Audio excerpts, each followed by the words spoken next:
Let's go through a couple quick tips to make this tenant screen process easier for you guys. Probably number one is how you present yourself online. When you're marketing and you're attracting leads on your rental ad and trying to fill the vacancy, you're doing two things at once. I think most commonly we all understand that we want to get as much leads in as possible. The more leads you have means you've got choice. And then when you've got choice, you can see the different quality and applications with that context of seeing multiple applications, then giving you the ability to then pick and choose the best application. But part of that process is how you come across to the tenant. So not only do you want to attract leads, but you want to filter and deter unqualified leads. So you really want to attract the right kind of tenant and hopefully filter out the tenants that don't fit your criteria. So I just grabbed this. This is a Kijiji listing I pulled up yesterday. And this to me screams someone that's brand new to landlording because they've got one sentence.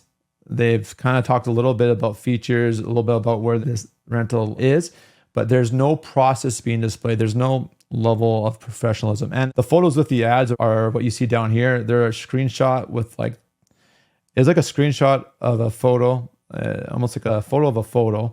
It just does not obviously present well. And this would then, if I was a professional tenant that knows the rules, this is the type of ads that I would go and apply on because it shows they don't have a system in place. So you're going to want to have on your ad, obviously do the marketing, showcase the benefits, speak in terms of the needs of the tenant, saying, hey, this has got a great backyard and a deck for entertaining friends and family, so that you kind of talking what they're looking for or showcase some of the best features or amenities of the property. But then you should also say, hey, for the next steps to apply on the rental property, you should be going through these steps. We require employment and background checks, credit checks, whatever it might be. That information should be laid in there to show that you have a bit of a system. So here are my ads I've pulled on one of my listings. And so a couple of things here, obviously professional pictures all the time. You want to showcase that property in its best light. Virtual tours, especially since COVID, are kind of the norm now. They're done in one of two ways. Virtual generally means someone's taken a camera and just did a video walkthrough from the front of the house, walking through and panning through all the rooms and upload it to YouTube. That's the cheap and easy way to do it. I'd say at least start there. Or there's more of the higher end ones where you see, if you look on properties, where you can click through the different circles and just kind of do the 360 photos. But at the very least have this, because what's going to happen is you're going to allow the tenant to very clearly visualize what your property looks like, and if it meets their needs. Is the right concept available? Do they have the rooms together? Because it might be a parent with a child, and if the rooms are on the opposite side of the property, that might be great for two young working professionals. The better the understanding you can give to the individual, you're going to get better responses further down your funnel when you're doing the viewings and getting the applications. Also, one thing too, I've noted, I've thrown some text in here to highlight kind of some features.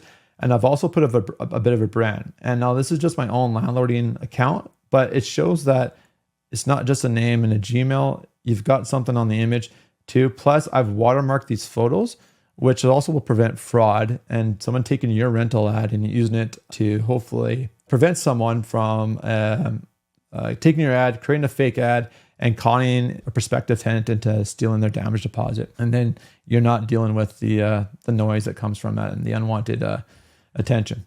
And one thing too to add on this, I'll show that over here, is we have a pre-screen tool, and I highly recommend checking it out. Actually, it's going to come up later in the presentation, so I'll put a pin in that. Your screening questions. We have, and this is free on our blog, we've got a pre-screening phone script. This just shows your level of organization, and if you're asking the right questions, it will indirectly showcase to the individual that you've got systems and processes in place for your tenant screening process.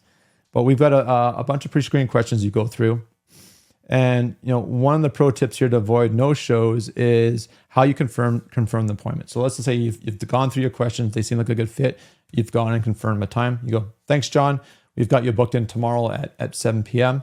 One thing I always do is I do require you to send a text, call, or email, whatever's convenient, about 2 hours before the viewing to confirm the appointment. I understand life's busy, and if I don't get that confirmation, I do consider the appointment canceled and I don't show up.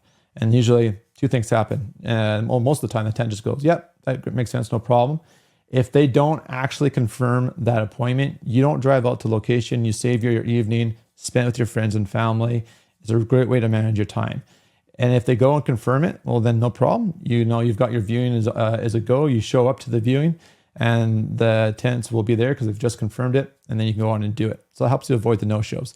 The second part and the bonus part, this is a bit of a behavioral test, is now you've given some instructions to that individual, and you're going to see how well they're good at following basic instructions. So sending you a confirmation before the viewing.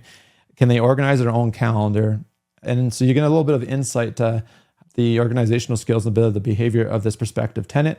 And if they can follow these simple steps, then it's a good foreshadowing or forecasting that when they are your actual tenant and you got to schedule a plumber or some maintenance in, they're easy to work with. If they can't manage this simple little task, well, then that might be a red flag and perhaps a suggestion to move on to the next tenant that you got.